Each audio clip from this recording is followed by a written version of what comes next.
Hola Pablo, ¿cómo estás vos? Muy bien, muy bien. Gracias enormes por contactarte. Bueno, para los que no te conozcan, largamos ahora nomás antes que se nos pase el tiempo. Martín Bocacci, así lo pronunciás, ¿cierto? A tu apellido. Bocacci, Muy bien, Bocacci, sí. Bocacci. Filósofo y magíster en ciencias políticas de la Argentina. Él fue subsecretario de Ambiente y Desarrollo bonaerense también, así que ha estado metido en el mundo de la política. Sabes que hace mucho Sí. tiempo, Martín, a mí me llegan cantidad de mensajes de muchísima gente de toda Hispanoamérica, desde México a la Argentina, que se quieren ir del país. Me llegan Mm. muchísimos mensajes de gente que dice, a ver, Pablo, mira, nos ha salido una oportunidad para irnos a Canadá, o nos queremos ir a Estados Unidos, o a dónde nos aconsejás que nos vayamos y demás por la situación. Y de hace mucho tiempo quería tener una discusión, yo creo más bien filosófica sobre el tema, ¿no? Porque es un tema que está afectando a muchísimas personas en toda Hispanoamérica, es un planteo que mucha gente se está haciendo en Venezuela, hoy en día en Colombia, en la Argentina mismo. Nos queremos ir del país, le queremos dar un futuro mejor a nuestros hijos. Y muchas veces uno tiene que realmente plantearse esta situación. Y vos escribiste un artículo que salió publicado justamente hoy en día, hoy día en un medio de Mendoza. Voy a poner también cuando suba este video a YouTube el link en la descripción para que los puedan ver. Se llama Casa Tomada y me pareció sensacional la reflexión de acerca de esa posibilidad de un destino mejor. Así que quería más que nada, Martín, hablar sobre eso, sobre el planteo de irse del país y qué es lo que una persona tendría que seriamente reflexionar antes de tomar una decisión tan seria, ¿no? Unas consecuencias que ciertamente van a afectar el futuro de la familia y de los propios hijos. Haces en tu artículo una reflexión y una analogía sobre la casa tomada. Cómo nos los podrías explicar desde tus propias palabras, que vos sos el autor del artículo? Así que no te voy a robar la Bu- analogía, te lo dejo a vos. No, está perfecto. Además de aprovechar para agradecerte la invitación y, bueno, y la gente que se sumó. Eh, Realmente en el artículo yo comienzo con una anécdota de donde toma el título Casa Tomada, bueno, que es una historia también, el Casa Tomada de Julio Cortázar, muy Claro. conocida, pero realmente es una historia real la anécdota que cuento ahí, ¿no? Yo tengo una hija que tiene 15 años y que efectivamente hace 2 semanas estábamos conversando y me dijo, no con un planteo de me quiero ir del país, sino como dio por supuesto que era evidente que para poder proyectarse, ya le quedan 2 años de estudios secundarios, eh, tenía que irse a otro lado. Entonces, de hecho, me dijo, me iría a tal lado o a tal otro, a tal país o a tal país. Uno de Europa y otro Estados Unidos era, ¿no? Y yo realmente me dejó pensando y le contesté esto, que sí lo había pensado alguna vez con anterioridad, pero que básicamente es esta analogía. eh, yo le dije, mira, primero es totalmente entendible, digo, y es legítimo. Ella tiene familiares que viven afuera, conoce amigos que se han ido, tiene sus tíos, primos que viven afuera. Entonces, obviamente, mi actitud no fue de condena, pero le dije, primero, date cuenta que ya en nuestro caso, hay gente que tiene que emigrar en condiciones desastrosas, ¿no? Pero digo, en nuestro caso, ya es una situación de cierto privilegio poder tomar una decisión así. La mayoría de nuestros compatriotas no es así. Acá en Argentina, eh, yo creo, ahí pongo en el artículo, el 10% es un número aproximado, porque nadie sabe cuánta gente Claro. tiene pasaporte, pero no hace falta hacer muchas matemáticas para saber que si el 60% de los chicos son pobres en Argentina, difícilmente puedan emigrar, y de emigrar no es una cuestión de subsistencia, ¿no? Como ha pasado en Venezuela para mucha gente que, bueno, salen caminando y se tienen que ir. Pero además, lo otro le dije, bueno, imagínate que nuestro país es tu casa, es esta casa donde estamos viviendo, ahora donde estoy hablando en mi casa, estábamos en este mismo ambiente, en el living, y le digo, imagínate que entra alguien medio violentamente, se apropia, se adueña, se siente como en su casa, te ocupa el sillón, se sienta en la mesa, empieza a agarrar las cosas. vos no te podés defender, te vas, nos encerramos en el dormitorio, al tiempo, de vuelta, avanzan sobre los dormitorios, nos encerramos en el baño, y bueno, empiezan a querer entrar al baño. Digo, y hay una ventana y te puede decir, bueno, si está en peligro tu vida, obviamente saldrás por la ventana y te escaparás. Pero digo, ¿no es triste pensar que tu país, donde vos naciste, donde vos creciste, donde nacieron y crecieron tus padres, donde vos tenés toda una cultura, una tradición, un montón de anécdotas personales y familiares y culturales, dejárselo a alguien que vino y se queda con todo así gratis, tan fácilmente? Entonces, un poco el mensaje del artículo es ese, no es entrar en juicios personales sobre decisiones que siempre son muy íntimas y prudenciales, y que yo no soy quien para juzgar y decir está bien o está mal absolutamente la decisión de emigrar, porque sé que incluso para el que esté más convencido de todos, no deja de ser una decisión muy difícil y que tiene un costo siempre afectivo y demás, ¿no? Aunque uno sepa que va a un lugar mejor, siempre hay costos. Y en el caso, en Argentina, por ejemplo, donde, no sé ahora, pero sé que hace 20 años más o menos se calculaba que el 70% de los argentinos tenía al menos un abuelo inmigrante. No digo un antepasado inmigrante, el 70% un abuelo. Eso quiere decir que es enorme. Bueno, todos sería hipócrita decir, bueno, no, irse del país está mal. Acá, bueno, mi apellido, Bocacci, claramente te habla de que mi bisabuelo Bocacci vino y dejó su familia, vino con un hermano, y todas historias de dolor y también de alegrías, ¿no? De poder soñar con un futuro mejor para sus hijos y demás. Entonces, nada, contextualizar eso en cuanto a que no es un juicio particular sobre decisiones personales, sino más un espíritu que incluso se puede trasladar a temas que yo sé que vos tratás mucho, que son los temas, si te querés, más culturales, de esta batalla cultural de la que hoy se habla tanto,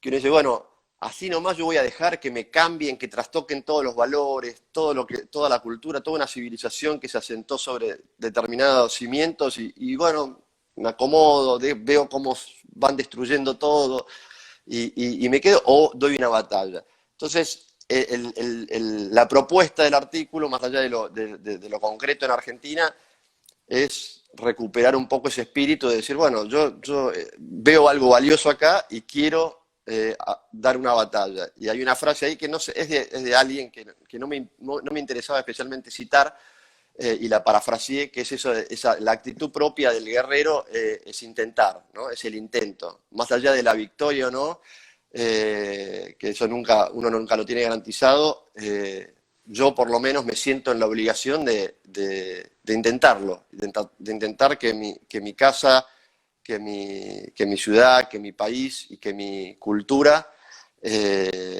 no me la roben así, como si nada, y yo irme y entregarla, sino tratar de presentar batalla. Así es, mira, a ver, hay varios elementos que mencionaste que son interesantes. En la Argentina es un hecho que el 90% de la población posiblemente nunca salió del país, o sea, un número altísimo. Obviamente que en otros países de los llamados, de cierta manera, del primer mundo, no es tanta la diferencia, pero sin embargo es bastante. Por ejemplo, en Canadá el 40% de la población nunca salió de Canadá. Canadá es un país al norte donde la única posibilidad inmediata de salir es cruzar la frontera a Estados Unidos, y el 40% de la población nunca ha salido de su país. O sea, es bastante alto para ser un lugar del primer mundo. En Estados Unidos es una cifra parecida. El 30% de la población, según estuve viendo en datos, no tiene pasaportes y jamás ha salido de los Estados Unidos. Ahora, eso no significa que el 70% que tiene pasaporte o que en algún momento ha tenido un pasaporte haya salido del país. Mucha gente por alguna razón tiene el pasaporte. Pero son cifras, la verdad, bastante grandes, ¿no? De gente que en los Estados Unidos, obviamente, que no es la misma situación que la Argentina, y yo creo que es muy poca la gente que se plantea, me voy a ir de este país, ¿no? Pero de hecho se lo plantea. Pero te voy a dar un dato interesante de Canadá. Y de Canadá, que lo sé porque vivo en Canadá y porque tengo cantidad de amigos canadienses. se están planteando seriamente, esto es para que lo escuchen la gente de Argentina o de muchos países de México hacia el sur, que se plantean irse de su país y un futuro mejor para Canadá. Los canadienses hoy en día se están planteando irse de Canadá. Y los que no se van porque les es muy difícil comenzar de cero en otro país, ya sea por el idioma, la barrera del idioma, ya sea porque el título tal vez en otro país no te sirva, sea muy difícil acomodarse, sea muy difícil empezar de cero. Pero hoy en día la gran mayoría de los canadienses que pueden, si pueden, se están yendo del país. ¿Y por qué es eso? Y viendo la analogía que vos nos presentabas de la casa tomada. Canadá está sufriendo desde hace 40 años una embestida ideológica y una agenda concreta y clara de lo que llamamos reingeniería social. Canadá es el país donde se ha puesto en práctica todas estas grandes directivas de las Naciones Unidas, de la Agenda 2030, de la Agenda de Género, la Agenda del Aborto. Y entonces, cuando un canadiense, por ejemplo, que es patriota, que quiere y defiende a su país, vamos a esa comparación, ¿no? Que ese tipo de gente está en todos los países, tenemos gente que quiere a su país, ¿no? ¿Quién no quiere a su país? Ellos se encuentran en una situación en la cual no le ven muchas veces una esperanza y una salida a la embestida globalista en un país como Canadá. Especialmente cuando te tocan los hijos. Para darte un ejemplo, ahora en el Parlamento de Canadá se está debatiendo una ley por la cual si un padre se opone a la ideología de género, si vos te manifestás abiertamente en contra de la ideología de género, de la imposición del Estado con cuestiones relacionadas a la identidad de género y la orientación sexual, no solamente que te pueden quitar los hijos, sino que te envían 5 años a la prisión. Y esto es una realidad para los papás canadienses. A ver, y mucha gente se viene a Canadá, inmigrantes, y escuchan esto que digo yo, me dicen, pero qué burrada está diciendo Pablo. En realidad, pues gente que no tiene ni idea realmente de lo que está pasando en Canadá. Pero yo que tengo contacto con abogados, con gente que está metida en la política, con miembros del Parlamento en Canadá, están muy preocupados con la situación. El fin de semana pasado, por ejemplo, para darte un ejemplo, hablando con un amigo que es abogado en Canadá, él me decía, con mi esposa estábamos planteando seriamente irnos de Canadá. Irnos de Canadá porque no los puedes mandar a la escuela, porque te los ideologizan. Les lavan el cerebro. La otra posibilidad es darle clases en la casa, ¿no? Que eso están miles de canadienses hoy en día, y son cifras que el gobierno está ocultando porque eso es una señal del fracaso educativo del Estado canadiense. No los están llevando a la escuela. El Estado canadiense hoy en día lo está escondiendo con el sentido de que es por la pandemia, las escuelas están cerradas y por eso los padres han sacado a los hijos de su sistema. En realidad no, los han sacado porque están hartos del nivel de ideologización. Están hartos de que los hijos vayan a la escuela y es todo de construcción, es todo patriarcado, es leer incluso la misma literatura, por ejemplo, desde toda una perspectiva feminista. Están hartos, están hartos. Conozco chicos, hijos de amigos, que se cansaron de la escuela y dijeron, a la escuela no vuelvo más. Hace 2 o 3 semanas, conversando con un chico de 15 años, hijo de amigos, él decidió dejar de ir a la escuela, de asistir incluso online, como se hacía en línea, simplemente porque estaba cansado de que la maestra le machaque el ser hombre blanco. Se hartaron de eso. Dijo, yo me cansé de que me hagan pasar vergüenza por ser varón, hombre, blanco, y no ser gay, no ser transexual, no ser transgénero, ni nada. Porque claro, eso es lo que se celebra. El resto es una culpa. Entonces, a ver, una cosa que hay que plantearse hoy seriamente es no te vayas a salir de una situación mala para meterte en algo peor, ¿no? Es la situación que muchos padres, por ejemplo, salen de sus países, se vienen a un país como Canadá y dicen, finalmente llegamos a una vida mejor y se encuentran con algo que es mucho peor, ¿no? Eso por un lado. Pero por otro lado, con respecto a la analogía que vos ponías, para hacer un poco de una crítica filosófica, a ver, hay casos como el que vos contás de ocupas que se meten en una casa y te encierran, te metes en una habitación, te metes en un baño. Hay un libro que es muy bueno que relata lo que fue el genocidio en Ruanda. Hay una escritora que es muy buena. Sabés que no sé cómo se llama el libro en español y no sé si existe en español, pero en inglés se llama Left to Tell, Dejada para contar, descubriendo a Dios en medio del genocidio de Ruanda. La autora se llama Immaculée Ilibagiza. Es una mujer refugiada que vive en los Estados Unidos. Es una gran mujer maravillosa. Yo la conocí en Washington. Ella es activista pro vida, activista por los verdaderos derechos humanos. esta mujer es católica. Ella trabaja, yo creo, hoy en día con Cáritas de los Estados Unidos. Y ella cuenta la historia de cómo, cuando fue el genocidio en Ruanda, ellas invadieron los soldados de la tribu opuesta, invadieron, mataron a toda su familia, mataron a sus hermanos. No sé si conoces la historia, pero muchos tal vez... Que ella literalmente que estuvo encerrada en un baño, Meses ¿no? en un baño, creo que fueron otras 2 mujeres. Estuvieron encerradas en un baño, ¿no? Entonces, yo cuando leía tu historia y tu analogía, inmediatamente me acordé de ella. Esta mujer estuvo encerrada literalmente en un baño ante una situación de impotencia en la cual no podía hacer nada. Que yo creo que es mucho lo que sienten gente hoy en día en Argentina, situaciones peores que la Argentina, por ejemplo, de la de Venezuela. Estuve dando conferencias en Colombia, en la ciudad de Bucaramanga, y vi algo que jamás lo había visto en mi vida. Ver pasar por la calle, por las autopistas, a miles. Eso fue una cosa que a mí me impactó realmente. Miles de refugiados, miles de gente que salían de Venezuela escapándose, viendo madres descalzas, niños descalzos. Recuerdo que habíamos ido a comer a un lugar y nos había sobrado comida. Y mientras íbamos en la calle, vimos una mamá con sus niños, iban todos descalzos, y nos paramos y les dimos de comer. Y la gente, la señora vino, nos agradeció.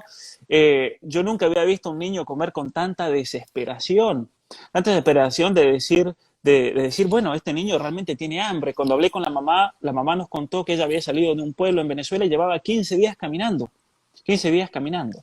Eso realmente, ver esas situaciones te parte el alma realmente. Entonces, ante una situación así, como la que vive esta gente, ¿no?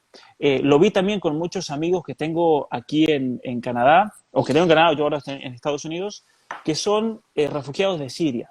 Gente que en Siria tenía todo, gente que en Siria eran profesionales, gente que en Siria tenían compañías, eran dentistas, y de repente vinieron los del ISIS, les bombardearon, les destruyeron absolutamente todo, su casa quedó hecha polvos y terminaron en campos de refugiados en Jordania, algunos se fueron a Turquía y por una cosa, por otra, por contactos, por familiares, terminaron viviendo en Canadá como refugiados. Entonces, una persona así, por ejemplo, que está en una situación extrema, ¿uno qué le dice? ¿Cómo puedes ir a una persona y decirle, no, pero mira, tenés que tratar de defender lo tuyo en tu país, en la medida de lo posible? ¿Cómo realmente podés tener una conversación y un debate serio sobre un tema así cuando hay personas que viven en situaciones extremas, ¿no? En la cual parece que la única posibilidad es salir corriendo cuanto antes que se hunde el barco, ¿no? Sí, realmente, como nada, vos diste varios ejemplos de situaciones realmente límite, ¿no? Lo de Siria, Ruanda, Venezuela, en otro sentido, pero también muy límite. Que insisto, creo que siempre es una tragedia, ¿no? Y es algo que a lo largo digamos, en toda la historia de la humanidad se ha dado, ¿no? La migración, las persecuciones, los éxodos. Y en eso creo que es interesante esto de revalorizar también. eh, no me quiero ir a hacer teología, pero algo voy a decir, que obviamente yo siempre tengo cuidado con las palabras, más porque voy viendo ahí comentarios de gente de todo el mundo, ¿no? Entonces, por ahí, las Sí, mismas palabras en distintos países, sobre todo cuando se refieren a términos más filosóficos o políticos, tienen acepciones distintas, ¿no? Como liberal, nacionalista, pero yo, acá en Argentina, por ejemplo, nacionalista quiere decir algo bastante definido, y yo siempre digo, yo no soy nacionalista, yo soy patriota, ¿no? Patriota, la etimología de patriota es patria, patria es la tierra de los padres. Entonces, yo soy un patriota, me considero un patriota, amo mi país, pero no solo valoro, sino que admiro otros países, los admiro claro. profundamente, otras patrias. Y creo que eso, llevándolo incluso más lejos, ahí me voy un poco a lo teológico, si quieres, a lo espiritual. Hay una patria, los que somos creyentes, que es la patria celestial, que es nuestra verdadera patria. Pero llevándolo también al plano humano, hay una patria de tus tradiciones, de tu cultura. Entonces, yo estoy seguro que, nada, como decía, a lo largo de la historia ha habido montones de pueblos desplazados que, bueno, ellos encuentran su hogar también en esa cultura común, en esos lazos, en una forma de entender la vida, el mundo y a los demás, de relacionarse con las cosas. Y esos tesoros hay que guardarlos y en general cuando uno está en alguna situación extrema hasta son más valorados, ¿no? Porque realmente uno descubre, bueno, este es mi tesoro, esta es mi identidad, acá encuentro un hogar fuera de mi hogar. Y creo que eso es muy importante, incluso cuando vos hablas de los hijos y de los chicos, bueno, inculcar eso, tenerlo uno, y yo en mis hijos busco eso, ¿no?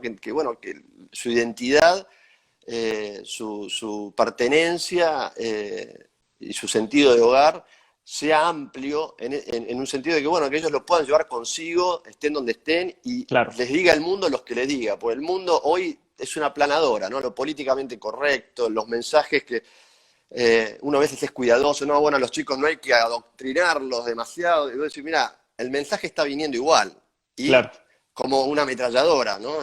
Disparan constantemente, acá mismo por Instagram, ahí está todo bombardeo de mensajes, sobre todos los temas, y desde que son chiquitos. Entonces, lo que nosotros no se lo decimos, se lo dice otro.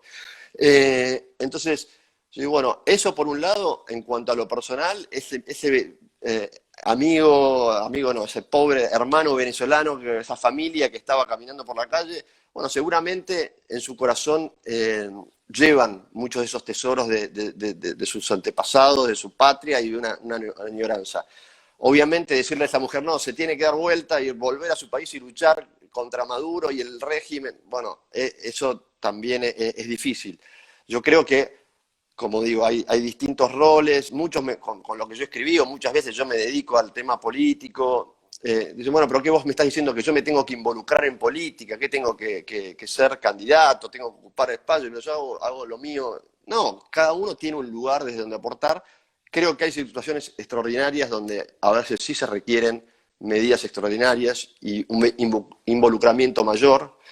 Eh, Porque, como vos decías muy bien, uno, frente al dicho de yo no me quiero meter en política, yo le contesto, no te metas en política, pero la política se va a meter con vos. Así que ojo, ¿no? Porque se te va a meter en tu bolsillo, porque te decide tus recursos, los impuestos, no sé qué, se va a meter en la educación de tus hijos, porque dice qué tienen que estudiar o no, o como vos decías, esas situaciones de hoy de te van a sacar la patria potestad, porque se meten hoy ya se meten en si podés salir, a qué hora podés salir, con todo esto de la pandemia, a qué podés comer, dónde podés comer, qué calles podés cruzar, a qué ciudad podés ir y si podés viajar o no podés viajar. Entonces, es un tema delicado. Entonces, yo creo que a priori, digamos, algo sí universal es el tema de la actitud interior de cada uno y de esa convicción de decir, eh, a ver, voy a hacer una pequeña digresión.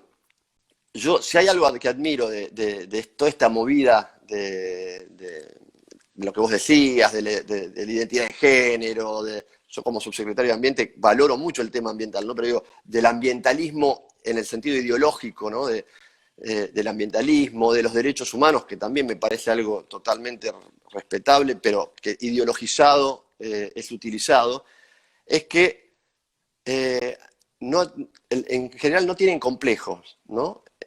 Hay una ausencia de complejos en el buen sentido, hay una seguridad de, no, mirá, hay muchos que son mercenarios, y hoy ese discurso, y si fuera otro, irían con otro, y van por otra agenda, y hay muchos intereses económicos, pero hay mucha gente que legítimamente está convencido de esa agenda, y la milita, y la dice, y no se le cae la cara, no se esconde, no usa indirectas. Bueno, yo creo que con respeto, con inteligencia, pero también con audacia y con seguridad, uno tiene que poder decir lo que piensa y decir, sí, yo estoy orgulloso de estos valores, de estos principios, de esta tradición, de esta historia, eh, y tener una seguridad de esta cultura, de esta civilización occidental. ¿Qué sé? Yo soy claro. argentino, para un europeo, un norteamericano que yo diga que soy occidental, no sé, les parecerá medio aquello, no sabe ni dónde queda Argentina. Pero de verdad yo me siento heredero, no me siento, soy heredero de una cultura occidental. Eh, que tiene determinados valores, determinada historia, y no me ruborizo al decir eso. Claro. Ni tampoco siento que por decir eso esté rechazando o hiriendo las susceptibilidades o la identidad de otras personas que vienen de otras tradiciones, de otras culturas, de otras religiones. No hay, digamos, yo no estoy en esa lógica que Claro. te quieren poner, ¿no? Que, bueno, si decís esto, entonces estás en contra de esto. No, yo no estoy en contra. Sí creo que yo soy esto y creo que esto tiene un valor en algunos aspectos superior a otros, que hay cosas mejores y hay cosas peores, que hay cosas verdaderas y hay cosas falsas, que hay cosas buenas, hay cosas malas, hay cosas bellas y hay cosas feas. No soy el poseedor yo de todas esas, pero no tengo pudor en decirlo.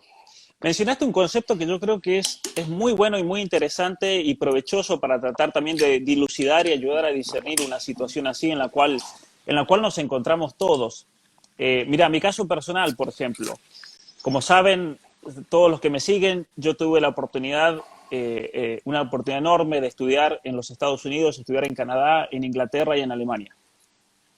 Y una cuestión que yo he descubierto no solamente a lo largo de todos mis años viviendo en distintas situaciones y países tan diferentes como Alemania, Estados Unidos, Argentina, Canadá e Inglaterra, es el hecho de que todos compartimos de fondo esa palabra que mencionaste recién, una cultura y una civilización occidental.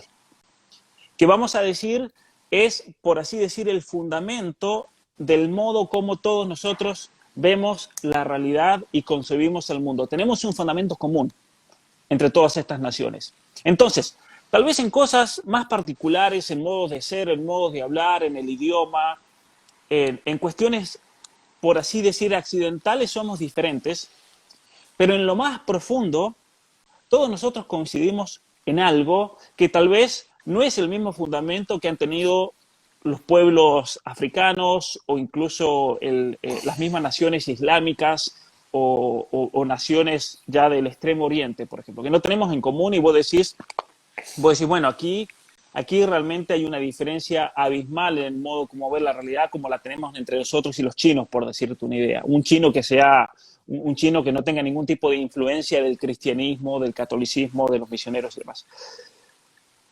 La civilización occidental se ha manifestado históricamente, vamos a llamarlo en dos columnas propias de la civilización occidental. Una es el mundo anglosajón y otra es el mundo hispánico. ¿No? Y con respecto al mundo hispánico, una cosa de lo que yo más he aprovechado y he aprendido muchísimo al respecto en todas las conferencias que me ha tocado dar desde México a la Argentina y Chile, es el hecho, Martín, de que, ¿sabés que te sentás con una familia mexicana a comer? O te invitan a una conferencia, te vas a Costa Rica, en Panamá, vas a un país como incluso yo te diría Cuba incluso, ¿no? El caso de Colombia, en Chile, en Perú. Y realmente tenemos algo en común, pero muy profundo en común con estas naciones. De hecho, no es una especie de...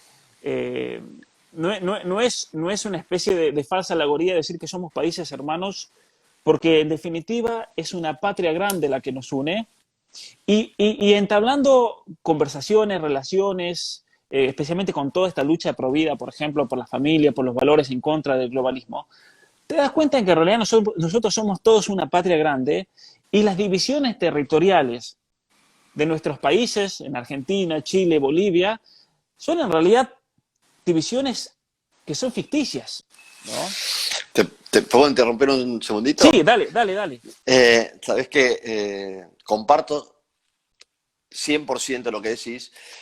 Y yo cuando tuve también la oportunidad de estudiar la maestría esta la hice en España con una particularidad que éramos 45, 46, no recuerdo bien, alumnos, todos hispanoamericanos, ¿no? Había también algunos brasileros, pero a mí fue una experiencia muy rica, porque encima cuando uno se va a vivir afuera, a estudiar afuera, que está viviendo en un país que por un tiempo determinado, como fue mi caso, fue hace, no sé, 17 años, ya hace mucho tiempo, tu familia son un poco esos compañeros, pues están todos en la misma situación que vos, sin sus familias, estudiando. Entonces realmente pudimos intercambiar mucho. Yo creo que fue tan rico el programa que cursé y todos los estudios que realicé como conocerlos a ellos, que hoy, 17 años después, casado con 5 hijos y cada uno también con sus historias, seguimos muy en contacto y muy atentos unos a otros, unos de otros. Y no solo constaté esto que vos decías, ¿no? De esta gran hermandad, sino que efectivamente, históricamente, es una realidad eso. Y si vos, yo siempre digo, ¿no?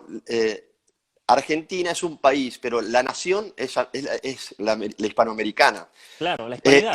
Históricamente es eso así, porque hay 3 Américas, ¿no? Está la América anglosajona, la América portuguesa y la América española, que por motivos políticos, los 50 y no sé cuántos fueron los 14 de la Unión, la primera, pero no importa, hoy los 50 estados norteamericanos, nosotros podríamos ser lo mismo, podríamos ser Estados Unidos de Claro, Hispanoamérica.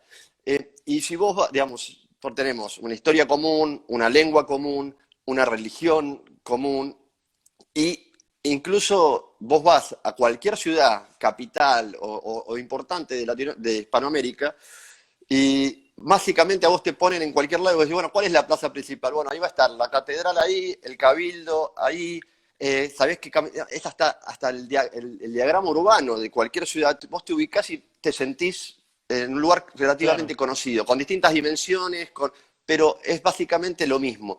Y realmente, por cosas circunstanciales, se dividió, pero vos también, el que estudia un poco de historia, ves que muchos países, sus fronteras fueron cambiando, que no pasa lo mismo en Europa. En Europa cambian constantemente las fronteras, han cambiado, hoy siguen cambiando, con Ucrania y todo lo de Crimea, van variando, pero sin embargo, ahí sí hay identidades donde hay idiomas distintos, historias de miles de años distintos. Nosotros podríamos perfectamente hoy ser una patria grande, que lamentablemente no lo somos, porque tenemos una potencia como cultura enorme. Yo creo que tenemos una riqueza y un tesoro enorme, y como vos decís, con un tronco común con la cultura occidental anglosajona, ¿no? Pero bueno, con Claro. nuestras particularidades. Yo uno de los problemas que veo, o sea, esa idea de esa patria hispanoamericana, obviamente que no es una utopía, porque de hecho se planteó así en su momento, ¿no? En su momento se planteó como una realidad política y obviamente que ahí, si estudiamos la historia geopolítica de nuestro continente, vamos a ver cómo siempre Inglaterra ha metido la mano para dividirnos, porque claro, eso iba a representar desde el punto de vista geopolítico. Yo recuerdo haber leído libros de geopolítica de fines del siglo XIX, en lo cual se decía que en el siglo XX las naciones que iban a mandar eran las naciones que tenían, o los estados que se llamaban continentales. Y ya en el siglo XIX se decía que debido a la situación geográfica, el siglo XX iba a ser de Estados Unidos y de Rusia. También es interesante ver, ¿no? Históricamente, entonces, cómo trataron de destruir a Rusia metiendo el comunismo. ¿No? Eso es otra parte de la historia, cómo incluso el mismo Estados Unidos e Inglaterra estuvieron detrás de la revolución bolchevique apoyando. Después se les dio vuelta la torta, ¿no? Porque siempre pasa eso, ayudas a uno de izquierda, pero después el de izquierda te mete el Sí. puñal por la espalda. Eso pasa históricamente, que fue lo que pasó en la Guerra Fría. Hoy en día esa situación geopolítica ha cambiado totalmente. Obviamente que estamos con otros parámetros, con la nueva revolución tecnológica, son otros términos en los cuales el mundo compite geopolíticamente, pero históricamente nosotros íbamos a hacer un proyecto de una sola patria. Eso es interesante tenerlo en cuenta. Es muy interesante tenerlo en cuenta. Entonces, aquí la cuestión también que nos puede ayudar mucho a discernir el futuro de nuestras familias y de nuestros hijos es darnos cuenta de que de fondo tenemos una civilización única, una civilización común, perdón, pero que está bajo ataque. Es una civilización que está bajo ataque, primero estuvo bajo ataque por el comunismo. Hoy en día ese comunismo que se ha transformado y que se manifiesta en un ataque del progresismo, del globalismo, la Agenda 2030 que supone un ataque mortal a nuestra cultura occidental y que en definitiva hoy en día los partidos políticos de antaño, muchas veces los partidos políticos, suponete, como pasaba en los Estados Unidos, demócratas contra republicanos, sí, tenían sus riñas políticas, pero en definitiva tenían tanto los republicanos como los demócratas un objetivo común que era el bien común de los Estados Unidos en la situación nacional e internacional y geopolítica. Es decir, peleaban por ciertas cosas, pero en ciertas cosas fundamentales estaban todos de acuerdo. Eso hoy en día en los Estados Unidos no existe. Hoy en día tenés un partido demócrata que ha abrazado completamente la agenda globalista, por ejemplo. Es lo que pasa en Canadá. En Canadá tenés históricamente una civilización occidental de tradición anglosajona, pero la mayoría de los partidos políticos han abrazado la agenda globalista y eso es lo que los lleva a los canadienses a decir, yo aquí no puedo seguir porque mis principios, mi modo de ver la vida, la realidad, el proyecto de familia, el proyecto personal para mis hijos, ya no se puede realizar en una sociedad así en la cual se impone legalmente y políticamente una agenda que va totalmente en contra. Y yo creo que ahí es cuando entra el problema también en nuestras naciones. Desde México a la Argentina estamos viendo una embestida globalista, una embestida progresista que va totalmente en contra de algo que es profundísimo, que nos ha unido históricamente, que es nuestra cultura occidental. Sí, yo creo que hay un agravante, si se quiere, que es que mucha de esta agenda, que es muy beligerante, es muy arrolladora y claramente avanza sobre todos nuestros países, uno podría pensar que tiene, no más sentido, pero que tiene cierta lógica en países desarrollados. Yo siempre hago la broma acá en la ciudad de Buenos Aires, cuando salió una reforma constitucional de la ciudad, la ciudad de Buenos Aires antes era, bueno, no importa, es temas jurídicos, pero era como el Distrito Federal de México, digamos, donde era el asiento del gobierno nacional, nada más no tenía autonomía, y con hubo una reforma en 1995 donde se le dio autonomía y tuvo que escribirse su propia constitución. Uno lee la constitución de la ciudad y parece la constitución de Ámsterdam, como si viviéramos en el estado de bienestar y todas declaraciones de intenciones donde uno parece que uno por escribir que, no sé, todos somos buenos y todos vamos a ser prósperos, se hace realidad. Un idealismo y un utopismo importante. Pero yo creo que, digamos, a lo que voy es que esta agenda globalista, a mí lo que me impresiona, y es un motivo también de esperanza para mí, yo creo que en Estados Unidos también hay algo de eso, pero por otros motivos culturales, pero en Hispanoamérica, es que hay un divorcio tan gigantesco entre esa agenda y la realidad de hambre Claro. que hay en nuestros países, además del sustrato cultural y de tradiciones, pero digo, a mí cuando no quiero politizar excesivamente a lo puntual, pero ayer el presidente de Argentina estuvo con Emmanuel Macron y se conoció que le regaló un libro autografiado por Macron, de Simone Veil, no Veil, sino la otra, la que promulgó, impulsó la ley del aborto en Francia, escrita la dedicatoria en castellano, felicitándolo por el Por la ley del logro aborto. de haber dado a las mujeres el derecho a abortar, sin entrar en el tema de aborto, estaríamos horas, pero yo decía, qué impresionante que un país como la Argentina, con más del 60% de sus niños, digamos, de los menores de edad, bajo la línea de pobreza, ¿no? Hay que dimensionar eso, con la mitad de su población bajo la línea de pobreza, con una inflación tremenda, con un tema de empleo desesperante, donde todos los días hay nuevas familias que no tienen trabajo, que los que tienen trabajo no pueden ir a trabajar por las restricciones, que nuestros hijos no pueden estudiar, no pueden aprender. De repente, usted haciendo una gira con líderes mundiales y el tema sea la ley del aborto. Para mí es trágico. Claro. Si fuera en contra, lo apoyaría. Quiero decir, me parece que es un tema como que vale la pena luchar. Pero digo, ¿qué agenda es esa? ¿A quién Claro. le importa eso? Digamos, realmente, si el presidente y los líderes mundiales están felices, y es el gran logro, es esa, y esa es la agenda. Entonces, ese divorcio que hay hoy entre, como digo, el globalismo que vos decís, estamos hablando de los nuevos derechos, los derechos de 18ª generación, y no están garantizados lo mínimo, que es que haya un plato de comida en un chico, acá en Estados Unidos, en cualquier lado, ¿no? Pero digo, en nuestros países, yo creo que eso... la factura esa, digamos, en algún momento a esa dirigencia le vuelve, porque no es gratis que vos vayas por la vida inaugurando ministerios de igualdad, de género, de derechos, y después la persona se levanta y no puede ir a trabajar y su hijo tiene que ir a un comedor Claro. comunitario porque no le puede poner, él O no sea, le puede servir un plato de comida, ¿no? tiene que explotar esta situación porque no puede ser que en el reparto del dinero público el Ministerio de Diversidad, que no sirve para nada, es solamente un ministerio de ideologizante para destruir nuestra cultura, recibe más dinero que la educación y la salud pública, por ejemplo. Siendo que, supuestamente, si el gobierno ha declarado una situación de emergencia de salud, lo mínimo, con un dedo de frente, lo mínimo con una neurona, si tuviese un político una sola neurona, lo mínimo que eso te dice es que al momento de planear la situación fiscal de un país, la mayoría del dinero, de los recursos, deben ir, especialmente en un país en una situación de pobreza como la Argentina, deben ir para la salud. O sea, es una locura. Yo creo que esta gente realmente se pega un tiro en los pies, como se dice, como dice el refrán. Mira, una de las cuestiones que yo menciono aquí en mi libro, Martín, es que son tres niveles a analizar una sociedad que son la economía, la política y la cultura.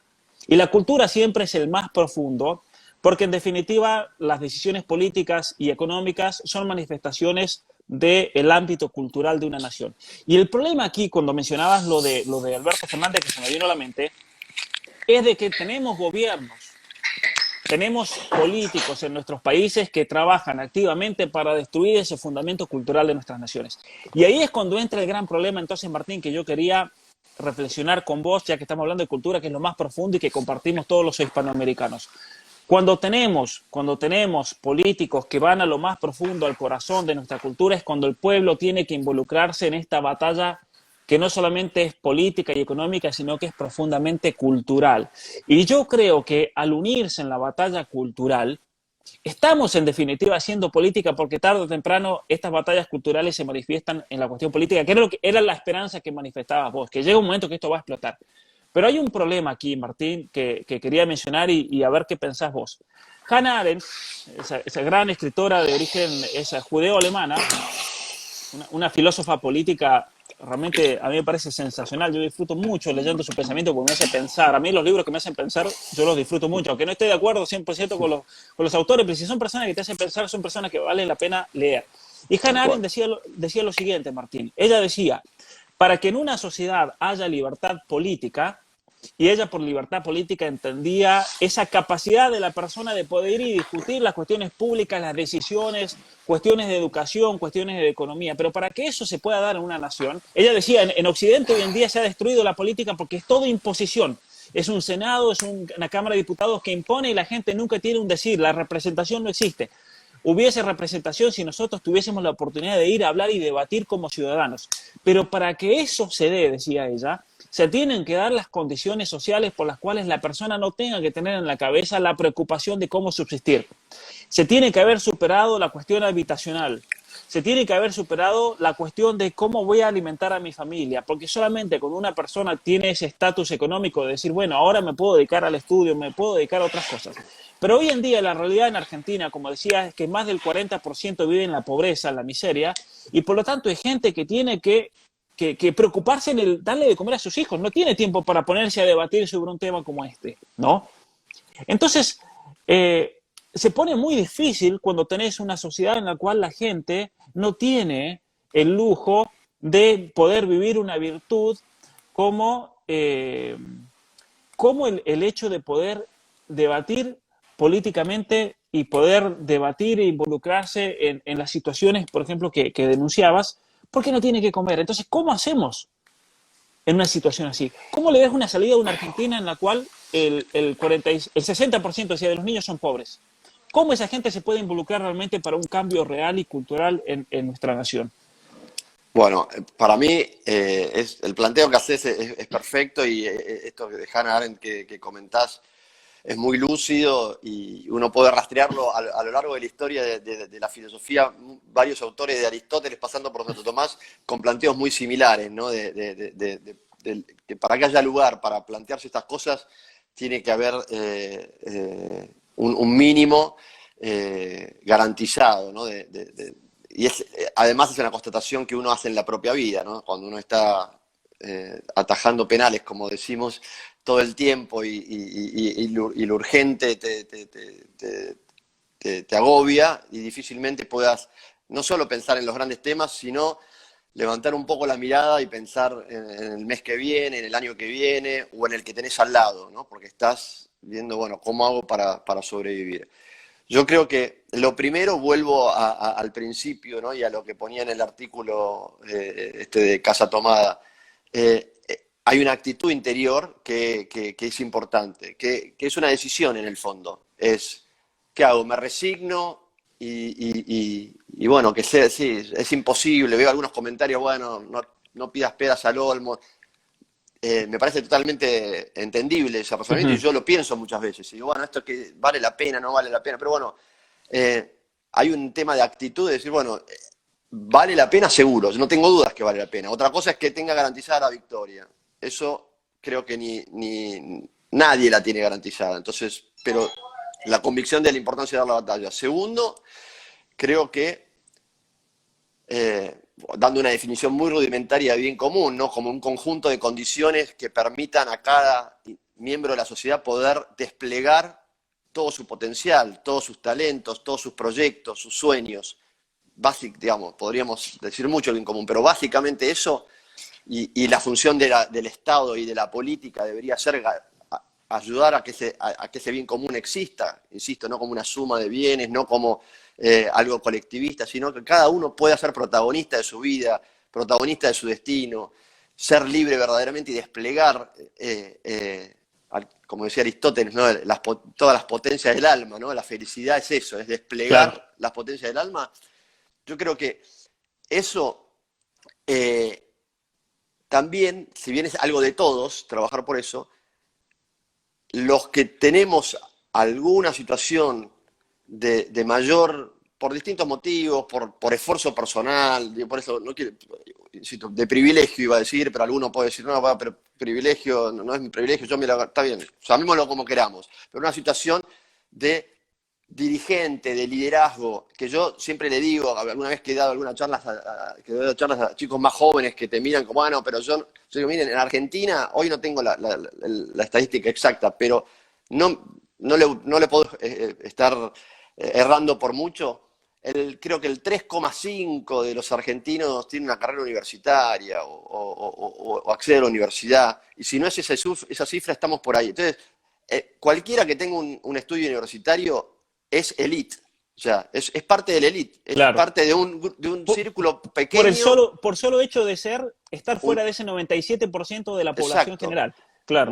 Ni hablar el acceso a determinados bienes o a determinadas posibilidades, pero, y acá la universidad no cuenta solo, digo, no es solo una cuestión de fuiste a la universidad o no, pero el acceso a la cultura, digo, ¿no? A la lectura, a la educación, a tener una formación.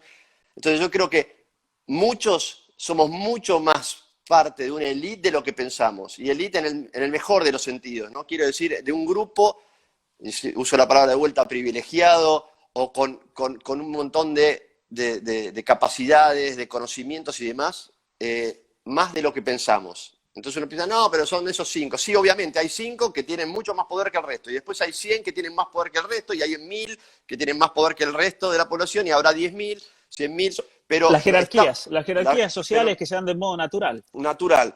Pero sin duda estamos, la mayoría de los que estamos acá y los que hablamos de estos temas, estamos por encima, mucho más encima de la media. Entonces digo, ahí hay una responsabilidad, hay un rol, hay una capacidad de influencia mucho mayor de la que pensamos. Claro. Entonces, y después lo otro, que siempre uno también lo digo acá en Argentina, cuando hablamos de los políticos, de no sé qué, bueno, los políticos son fruto de la sociedad, no vienen en un plato volador y extraterrestre, es fruto de la sociedad. Entonces, desde cómo formamos a los dirigentes, pero también el lugar que uno no ocupa, lo ocupa otro, ¿no? Entonces, también es importante eso, decir, bueno, ¿qué lugares uno podría estar ocupando y por deserción, por falta porque uno ve, bueno, este lugar que uno ocupa, que uno ocupa una buena persona, la está ocupando una persona que por ahí sin escrúpulos, sin Claro. formación, o directamente una persona que tiene intereses contrarios a los nuestros. Claro. Un Entonces, corrupto total. permanecer en la brecha me parece que también es parte, uno aspira más, pero por lo menos ocupar la brecha y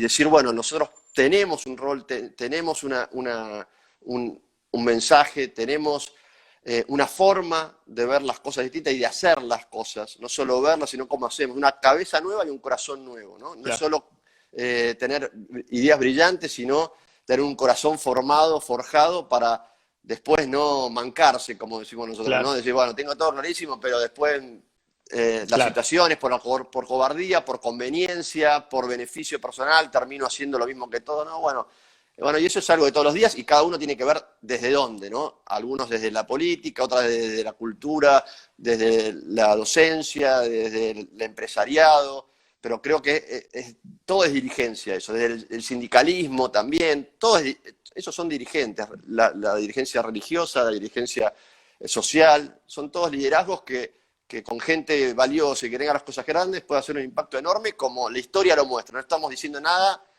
fantasioso, sino que la historia muestra que pequeños grupos de hombres han cambiado generaciones, ¿no? Y han decidido salir de la comodidad o de escaparle a eso y con gozo, con alegría, han estado dispuestos a sacrificar mucho en beneficio de muchos también. Claro, claro. Bueno, acá hacen un comentario, por ejemplo, todo se basa en la economía. Dice, si mejoran las posibilidades de todos. Sí y no.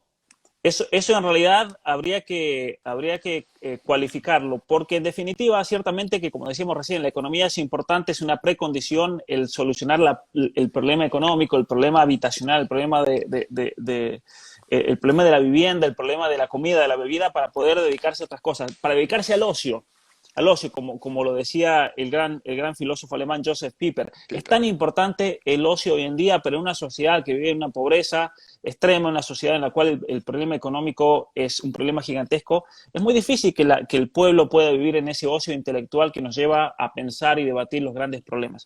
Pero ciertamente que de fondo, y esto es lo que yo quería agregar ahí a ese comentario, igualmente de fondo es un problema cultural. ¿Por qué? Lo veo en Canadá. En Canadá es un país donde generalmente la situación económica, habitacional, de vida se ha solucionado, pero sin embargo tiene problemas culturales gigantescos. Y esa es mi gran crítica, una de mis grandes críticas a la Agenda 2030, que es una agenda puramente materialista, que cree que con solucionar el hambre se solucionaron los problemas del ser humano, cuando no es así. En definitiva, el hambre es un problema enorme en el ser humano, pero de todos los problemas no es el más importante. Ciertamente que es esencial porque si no te morís. Pero hay otros niveles en el ser humano más allá del biológico, que es el nivel de la familia, el nivel espiritual, el nivel intelectual, afectivo, psicológico, que no tienen relación con el hambre. Que ciertamente que el hambre debe estar solucionado, pero una vez que solucionas el hambre no solucionaste los problemas más profundos del ser humano. Eso quería acotar con respecto a ese comentario. Pero una cosa que es importante tener en cuenta es la siguiente. Cuando Santo Tomás de Aquino analiza una de las grandes virtudes cardinales, que es la virtud del coraje, de la fortaleza, él dice que la fortaleza tiene dos aspectos esenciales que hacen que una persona sea fuerte, y es la capacidad de ataque, por ejemplo, y la de defensa. Y mira lo que dice Santo Tomás. Bueno, vos lo sabés, pero lo compartimos con la gente. Vale la pena. Sí, Santo Tomás de Aquino dice lo siguiente: el coraje se manifiesta, por ejemplo, viene un activista LGBT y se te infiltra en la escuela, te quieren meter una ley del aborto. El coraje es lo que te llama a salir, y hemos visto mucho coraje últimamente. Te invita a salir, a atacar, a contrarrestar, a debatir esas ideas, a decir, no, señores, eso no es así, por esto y por esto y por esto. Pero el coraje, la fortaleza, decía Santo Tomás de Aquino, se manifiesta más todavía, principalmente, en la capacidad de sufrir y de resistir el ataque. Y es ahí también, yo creo, cuando una nación puede demostrar su fortaleza y su coraje, cuando tiene esa capacidad, y lo mencionabas vos en tu artículo. Vivimos a la defensiva, decís, replegándolos constantemente frente al avance desembosado y sin límites de aquellos que vienen por todo. Y es ahí cuando yo creo que esa es la virtud, entre todas las virtudes que debemos cultivar, al menos la gente, porque lo decís aquí también, el 90% de la población ni siquiera puede soñar en salir de vacaciones de la Argentina, porque no tiene pasaporte, ya está, es algo simple, no tenés pasaporte, no podés salir. Entonces yo creo que también tenemos que verlo como una oportunidad para poder trabajar lo que se llama la virtud de la fortaleza, La fortaleza. Muchos me preguntan, Pablo, pero ¿por qué vivís en Canadá con la situación que hay? Y yo lo veo como una oportunidad para vivir la virtud de la fortaleza. Decir, bueno, ante una embestida globalista, ante la amenaza real de que a mí me manden a la cárcel en cualquier momento por estar en contra de la ideología de género, es el momento en el cual uno tiene que tener coraje y fortaleza. Y es aquí donde lo debe manifestar, cada uno en su lugar, en México, en Argentina, en Venezuela, el cubano que no se puede ir de Cuba, pero sin embargo vive o tiene la oportunidad de vivir la virtud de la fortaleza al máximo realmente. Y mientras más terrible sea la situación como se está viviendo en Argentina, en Colombia, en Venezuela, peor todavía en Venezuela o en Cuba, es más la oportunidad de manifestar la fortaleza. Y yo creo que es la fortaleza la que va a levantar a un pueblo y es la que va a levantar a nuestra civilización. Mira, justo me encanta lo que decís y lo comparto totalmente y siempre me gustó mucho esa doble dimensión de la fortaleza y sobre todo ver que la parte principal es esta de resistir, ¿no? De la paciencia y me parece muy oportuno porque conecta perfectamente con el tema del artículo y el nombre de mi hija, que es la esperanza, ¿no? La fortaleza tiene mucho que ver con la esperanza, porque Claro. justamente el que espera es paciente, ¿no? El que espera resiste, porque tiene esperanza, porque sabe que hay algo por lo cual vale la pena aguantar, resistir, sostener esa bandera, ¿no? Levantarse todos los días y pelearla, aunque sea adverso, aunque sea difícil, pero que vale la pena. Y esa es la fortaleza y esa es la esperanza natural y la esperanza sobrenatural.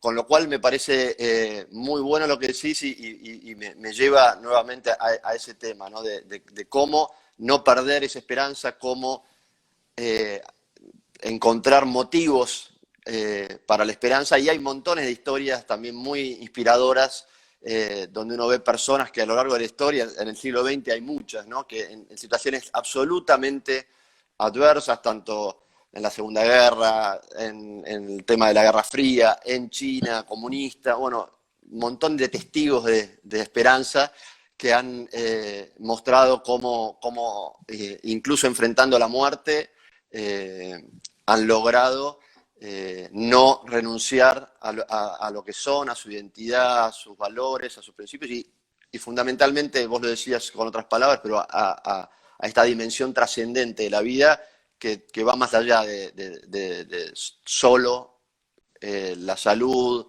es un bien muy preciado y valioso, la alimentación, los bienes materiales, sino que implica toda la dimensión espiritual de la persona que realmente es lo que nos da también, todo, ese Mira, conjunto integral es la plenitud, ¿no? totalmente. Y una cosa que tenemos que tener mucho cuidado nosotros en situaciones así extremas es la envidia. Porque la envidia siempre carcome el corazón y el envidioso no sabe ver que si hay otra persona que está en una situación distinta a la de uno, es porque esa persona también tiene una responsabilidad. Volvemos a la idea que mencionabas hace un ratito que me pareció central. El tema de la responsabilidad. Todos tenemos una responsabilidad ante nuestra sociedad, ante nuestra patria. Tenemos una responsabilidad que es seria y por la cual vamos a tener que rendir cuentas un día. Y el problema que yo veo muchas veces en la Argentina, si un partido político X o políticos X han avanzado, están imponiendo su agenda globalista a izquierda y derecha y como se les da la gana, es porque hay un grupo de gente, sin tratar de denunciar o acusar, pero que ha claudicado su responsabilidad social. ¿Y de qué manera te lo voy a manifestar? Mira, esto yo lo he vivido en carne propia y lo has vivido también vos que te fuiste a estudiar a España. El planteo de tu hija es un planteo serio y real que se hacen todos los jóvenes, se lo hacen mis hermanos, se lo hacen mis conocidos, los hijos de mis conocidos, porque es el siguiente, si yo, por ejemplo, en mi caso personal, me hubiese querido formar de la manera como gracias a Dios me he formado y he podido crecer muchísimo como persona, intelectualmente, es porque yo me pude ir a formar a otros lugares. Si yo no hubiese ido a Alemania, si yo no hubiese ido a los Estados Unidos, si no hubiese tenido la oportunidad de estar en Canadá o estar en Inglaterra, yo no sería lo que soy hoy. Ciertamente, Argentina no me lo hubiese podido dar. ¿Y eso por qué es? Y esto también es una crítica a muchos que han llegado a tener ese título universitario, sus doctorados, son profesores universitarios, pero que sin embargo es uno de los grandes problemas universitarios, no de todos los universitarios, obviamente, en Argentina, y no de todas las universidades, pero sí es un problema generalizado, que es la falta de responsabilidad. Nuestros profesores universitarios en general en Argentina han sido unos irresponsables, especialmente si hablamos de las ciencias sociales, porque, porque no han ofrecido algo realmente que impacte, que nuevo y que tenga un impacto social verdadero en nuestro país con respecto a haber creado generaciones de gente formada. Lo vemos en las instituciones públicas, salen niños y privadas también, salen niños sin saber a leer y escribir, por ejemplo, sin saber reflexionar, sin saber pensar. Docentes que han abrazado totalmente este espíritu chanta, ¿no? Este espíritu de superficialidad, este espíritu de sí, pasan todos para adelante aquí, acá está todo bien, y es un desastre cultural lo que está pasando en nuestros países. Yo creo que eso también es por la falta de responsabilidad de muchas personas que cuando tuvieron que dar todo en lo que les correspondía no lo hicieron. Y se ha producido como una especie de contagio, lamentablemente, cultural al respecto. Y es algo que yo en su momento tuve que reflexionar mucho y decir, bueno, si yo quiero crecer como persona, me tengo que ir de este ambiente, porque es un ambiente que te tira para abajo, lamentablemente. Pero también tenemos esa responsabilidad, y eso yo lo veo también mucho personalmente y en conciencia, decir, bueno, ¿cómo yo le puedo devolver no solamente a la Argentina, sino a toda Latinoamérica? Y eso muchas veces la gente no lo sabe, la gente piensa, pero vive en Canadá y ya está bien y ya tiene su vida hecha y se acabó. No, señores, porque uno ante esa encrucijada de decir, a ver, están destruyendo la civilización occidental, uno tiene que salir al cruce y decir, no, voy a dedicar mi vida entonces a formar a la gente desde México a la Argentina, de dar todo lo que pueda. Uno ha tenido las oportunidades de ver en Canadá, por ejemplo, todo lo que es el progresismo y lo que significa, y es lo que se viene a nuestros países, y uno dice, bueno, yo tengo la responsabilidad de denunciar eso, tengo la responsabilidad de alertar, tengo la responsabilidad de decir, bueno, si así fue como se han metido en Canadá, ¿cómo podemos hacer desde México a la Argentina para tratar entonces de resistir esta embestida globalista y combatir y especialmente ser parte de una verdadera batalla cultural que nos tiene que involucrar absolutamente a todos? Pero es una cuestión de responsabilidad de fondo, ¿no? Mucha gente me pregunta, Martín, y ahí te dejo, que nos haga una reflexión al respecto. Mucha gente dice, ¿cómo puedo involucrarme en la revolución, en esta batalla cultural? Y yo al final aquí nuevamente de mi último libro, yo dejo una reflexión al respecto, porque muchas veces pensamos que para lograr la batalla cultural tenés que tener 1 millón de seguidores en Instagram o en YouTube, tenés que ser conocidísimo, tenés que tener 10 doctorados y demás. Y yo digo lo siguiente, mira, este es el último párrafo de mi libro. Tenemos que ser responsables, que cada uno haga bien lo mejor que pueda aquello que le corresponde hacer, porque el espíritu mediocre nunca ha logrado nada, ¿no? Y digo esto, mira, es hora de responsabilizarnos y evitar buscar enemigos en los que culpar la realidad personal. La victimización es una de las características principales del ser humano psicológico identitario. Vivimos inmersos en una cultura de la victimización, por lo que la puerta de salida de una situación así será siempre la responsabilidad de las propias acciones. Entonces, porque esto que acabo de decir me parece al 100% de acuerdo con lo que nos mencionaba, ¿no? El tema de la responsabilidad. Cómo ser responsables y cómo a partir de esa responsabilidad personal de todos los ciudadanos vamos a poder salir adelante y salir de una crisis como la que estamos viviendo, ¿no? Una crisis que es cultural, que es política y que obviamente lo vivimos todos, es económica. Sí, la verdad que esas palabras de tu libro son tal cual, ¿no? Porque hoy vivimos en una cultura donde, además del globalismo y todo, toda esta mediatización que lo hablaba, no quiero exponerla más a mi hija, pobre, porque lo uso como ejemplo para todo. La vamos a hacer famosa, espera. Pero en un momento, nada, por esto de Instagram, que yo la verdad que no manejo demasiado, pero había alguno de estos días que se recuerda algún tema, que no importa, que era uno de esos típicos temas importados de una agenda que no es tuya, y yo digo, che, ¿por qué tal amiga tuya te parece que posteó esto? ¿No? Si piensa, dice, no, la verdad que son causas que uno, bueno, cuando a esta edad uno siente que tiene, que puede apoyar, entonces, y ella con su propia reflexión es muy reflexiva, dice, la verdad que es como es como muy sencillo, porque uno dice, bueno, pongo así, pongo esto y ya siento que estoy aportando esta causa. Y yo digo, bueno, pero vos te das cuenta que es una mala causa, ¿no? La que estás apoyando, o la que está apoyando esta amiga. Sí, bueno, pero no le damos tanta importancia. Lo que sí es, bueno, es encontrar una causa.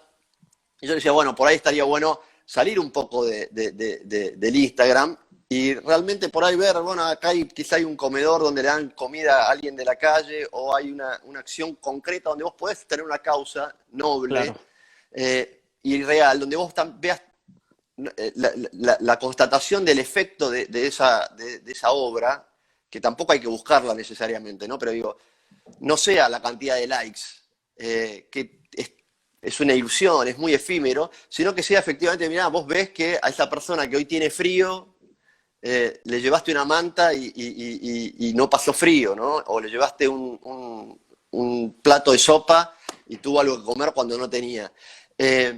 Y así en eso chiquito, digo, bueno, en lo grande también, y me lo digo a mí también, ¿no? Yo por escribir un artículo como el de hoy, obviamente siento que hago un aporte, pero viene, bueno, ¿y esto cómo se plasma? ¿Cómo? No, es suficiente, no. El libro tuyo es un gran aporte, pero bueno, uno siempre siente que enfrente tiene un monstruo gigante y lo que uno hace es poco. Pero creo que lo otro es una mentira, no existe. No existe la transformación de lo grande sin la transformación de lo pequeño. Es así una es. mentira, es ficticio y los que hacen la otra transformación contraria a lo que nosotros queremos, la hacen de lo pequeño a lo grande también, porque no hay otra forma de hacerlo. Claro, Es, y tu influencia y la mía es hacer hoy lo que tengo entre manos. No puedo hacer lo que dentro de un mes, ni puedo hacer lo que harían 10.000 personas juntas, no existe. Y un prócer nuestro, como es el general don José de San Martín, era un hombre de carne y hueso como vos y como yo y como los que están escuchando, que también tenía las mismas problemas y seguramente las mismas dudas y se levantaba todos los días y tenía que ocuparse de las cosas de su higiene personal, de alimentarse, de controlar su temperamento, pero sin embargo, nada, cada día, como vos pones de ahí, no hizo mediocremente, sino que hizo lo mejor, dio lo mejor de sí para generar un impacto realmente positivo en lo que a él le tocaba. A cada uno de nosotros nos tocarán distintas situaciones y estaremos en lugares de mayor o menor influencia y las decisiones que tomamos, es obvio, no hay que ser necios, que un presidente tiene una capacidad de influencia mayor que la persona que tengo acá abajo que está vendiendo verdura, pero no obstante eso, cada uno desde su lugar es la suma de esos pequeños cambios las que generan una cultura, las que generan una sociedad, las que generan unos hábitos sociales y una amistad social que, bueno, después transforma la realidad en la que vivimos. Así que una frase que hoy no es muy feliz, encima estamos, pero me acuerdo hace muchos, muchos años, una persona, hace más de 20 años, me decía, mira, no sé de quién era la frase, debía ser de alguien, pero me decía, las ideas llegan siempre 100 años antes que los tanques. Yo creo que hoy los tiempos han cambiado, por ahí es más veloz incluso, pero efectivamente, ¿no? Las ideas, esta labor que haces vos de predicar, digamos, de llevar un mensaje, bueno, eso genera todo un ambiente donde uno puede pensar distinto, decir, pará, esto no es así como lo veo por todos lados, hay otras alternativas, hay otra, o identificación, no soy el único que piensa así, que siente así. Y bueno, después vuelvo a tu libro, agarrar y decir, bueno, ¿cuál es mi responsabilidad en general y particularmente hoy? Y bueno, y eso hacerlo a fondo, ¿no? Sin medias tintas, sin cálculos, y con bueno, coraje, con con fortaleza. coraje. Los resultados dependen de Dios, ¿no? Pero uno tiene que poner Claro. todo en el partido. Sí, así es. Mira, hay alguien que comentaba ahí, preguntaban dónde va a estar tu artículo. Lo voy a poner, este video lo voy a subir en YouTube y va a estar en la descripción para que lo lean y para que reflexionen también en familia porque me parece importantísimo. Otro comentario que nos daban, Filipenses 4:12. fíjate, un texto que es fundacional de nuestra civilización occidental, como los evangelios, como el Nuevo Testamento, como las Sagradas Escrituras, que han tenido un lugar central en nuestra historia. A esto los progresistas, los globalistas lo odian, pero es la realidad. En el corazón de nuestra civilización occidental está la Sagrada Escritura. Y ahí en Filipenses 4:12, el apóstol Pablo dice lo siguiente: sé vivir humildemente y sé tener abundancia. En todo y por todo estoy enseñado, así para estar saciado como para tener hambre, así para tener abundancia como para padecer necesidad. Es decir, en definitiva, aplicándolo a la situación actual, lo que nos dice ahí San Pablo es lo siguiente: esté en un país en una situación de exuberancia, bien económicamente, mal, con persecución, sin persecución, yo lo tengo que dar todo, no importa. Tengo que aprender y acomodarme a vivir en la situación en la cual Dios me ha puesto, porque también Dios está, si creemos en Dios y su providencia, Él está detrás de todo y tiene el control de la historia.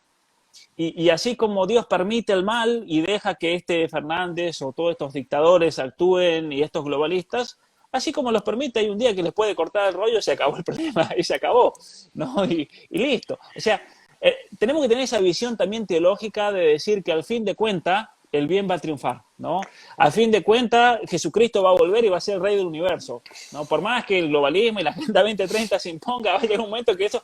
por eso la Agenda 2030 y todo este globalismo tenemos que tener esa esperanza que mencionaba. Esto se va a acabar en un día, pero nosotros tenemos que realmente involucrarnos en la batalla cultural, que es lo que Dios nos pide ahora desde nuestro propio lugar, de la situación que vivamos, no importa si yo soy el verdulero. Mira, yo tengo seguidores que son albañiles y tengo seguidores que son mecánicos y seguramente que ahora en este momento estamos saliendo por los parlantes. Y esa es la manera como esta gente da la batalla cultural. Porque así es como ellos creen que van a formar... Mirá, albañiles, cuando yo en la vida iba a imaginarme que había albañiles en Argentina que en vez de poner cumbia en la radio, ponían un video de geopolítica de Pablo Muñoz y Turreta para que los otros albañiles se formen. Eso es increíble. A mí realmente me emociona y es impresionante. Vos decís, ¿cuándo yo me hubiera imaginado?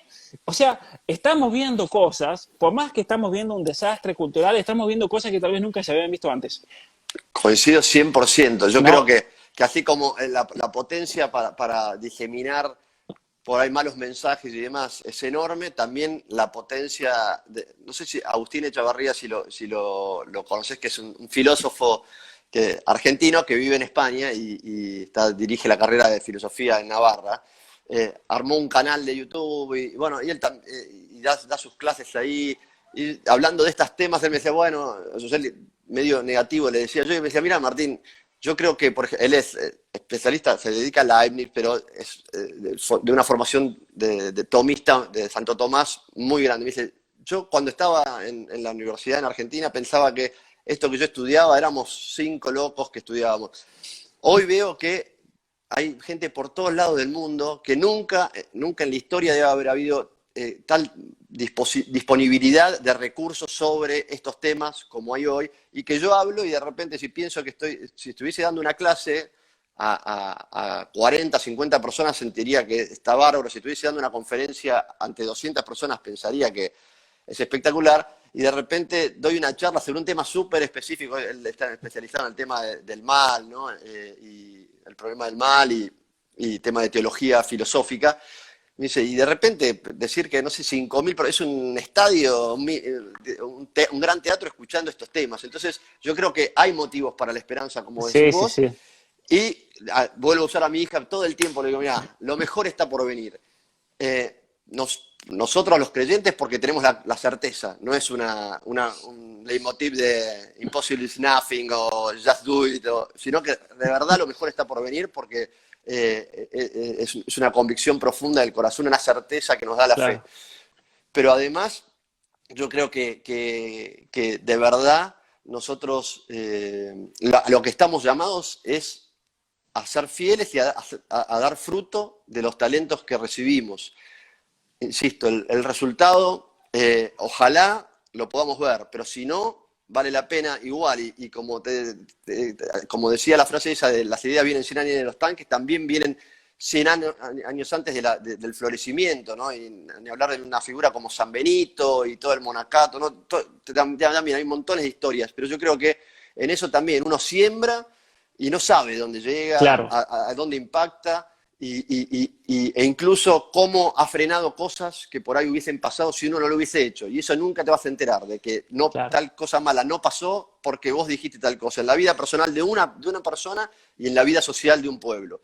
Entonces, yo creo que lo importante es, como decíamos de vuelta, cada uno con las herramientas que tiene, con los dones que tiene, con los talentos que tiene, darlo todo y después saber que el resultado, ojalá podamos ver algunos frutos y si no, tener la satisfacción de la tarea cumplida y la convicción de que definitivamente lo mejor está por venir. Ciertamente, y el hecho de, mira, el hecho, Martín, yo creo de afectar positivamente la vida de personas, de cómo viven ellos personalmente su día a día, cómo esas personas comienzan a reestructurar su vida familiar para pasar más tiempo con los hijos, para jugar con ellos, para mejorar la vida de sus hijos. Qué sé yo, mensajes de personas que te dicen, Pablo, dejamos de ver televisión y ahora nuestros hijos no se pelean. Por ejemplo, ahora leen, ahora se llevan bien. Tal vez por una cosa que dijiste le cambiaste la vida a una persona y le cambiaste el futuro, en cierta manera. Porque obviamente que lo más importante no es lo que vos dijiste, sino el acto de responsabilidad de esa mamá, de ese papá, decir, bueno, vamos a cambiar la estructura de nuestra casa. Jóvenes que pasan, ¿no? Que te escriben y te dicen, bueno, quiero tener un propósito en mi vida, porque no lo tenían. Tal vez son esas pequeñas cosas, ¿no? Hace 2 o 3 semanas, un camionero de los Estados Unidos, mexicano, creo que es de origen mexicano, me manda un video del camión, ¿no? Va manejando por el medio del desierto en Arizona y reconozco mi voz, era uno de los cursos, por ejemplo, que lo estaba escuchando en el podcast. Vos decís, claro, es impresionante cómo, y eso te da, a mí me llena, No, es me llena de espectacular. alegría y me da esa fuerza para seguir también, ¿no? Yo siempre digo, es la gente, los seguidores, los que le dan la fuerza a uno para seguir, porque dice, al menos vale la pena, mira, aunque uno tal vez termine en la cárcel por decir las cosas que dice, o aunque uno reciba persecución, que lo echen de la universidad, que lo echen del trabajo, pero vale la pena por la gente, ¿no? Y por esos niños y por esas familias. Así que lo vamos a dejar acá porque ya se ha hecho demasiado largo y te estoy quitando un montón de tu tiempo, Martín. No, muchas gracias, Fernando. Pero te quiero agradecer enormemente primero por el artículo que escribiste, porque realmente que es una buena reflexión y obviamente por haber estado aquí en el canal y profundizar más y ahondar más y ayudar también a la gente a discernir y decir, bueno, a ver cómo podemos involucrarnos y qué podemos hacer con nuestra vida, con nuestras familias, con nuestros futuros ante una situación como la que estamos viviendo. No, bueno, yo te agradezco a vos, Pablo, de verdad, por todo el trabajo que venís haciendo hace tiempo y por invitarme a conversar con vos. Realmente ha sido un placer muy grande. Y espero que, bueno, podamos seguir todos trabajando desde donde nos toca. Como vos decías, yo creo que todos tenemos experiencia de cómo pequeños gestos de personas a lo largo de nuestra vida o una lectura o escuchar algo de alguien ha sido lo que nos ha ido haciendo ser lo que somos, además del designio de Dios, desde ya, pero esos gestos son parte de ese designio. Y creo que, bueno, para mí, seguramente esta charla también es parte de lo que me va haciendo, me va configurando y espero que también para otros sea inspiración y motivación para seguir adelante y seguir dando esta batalla y esta construcción de una sociedad mejor para nosotros y para nuestros hijos. Así es, Martín, nuevamente, gracias enormes por estar aquí. Este video lo voy a subir en YouTube. Y Martín, no va a ser la última vez, eso seguro. Así que prepárate porque te voy a Bueno, invitar varias veces, porque es muy bueno hablar y reflexionar sobre estos temas desde una reflexión propiamente filosófica, pero que toca también nuestra vida día a día, que es la verdadera filosofía. Así exacto. que gracias a Gracias a todos vos. también. Sí, gracias a todos los que nos han estado escuchando. Los invito a suscribirse. Los invito también a seguir a Martín. Lo pueden encontrar en Instagram, lo pueden encontrar en Twitter también. Así que voy a poner tus redes aquí. Estás muy activo más que nada en Twitter, así que voy En a poner Twitter. tu tweet aquí para que te apoyen también y que entre todos nos apoyemos mutuamente. Porque es así también como encontramos fuerzas el día a día y saber que no estamos solos en esta batalla cultural. Así que gracias. Saludos Gracias. a Esperanza también, que gracias a ella, mira la conversación que se armó. Así que háganle preguntas a sus papás, porque fruto de esas preguntas, mira, Puedo hacer podemos eso. Tal cual. hacemos una verdadera revolución cultural. Así que gracias, Martín, y saludos enormes a todos. Gracias. Saludos. Chao, chao. Chao.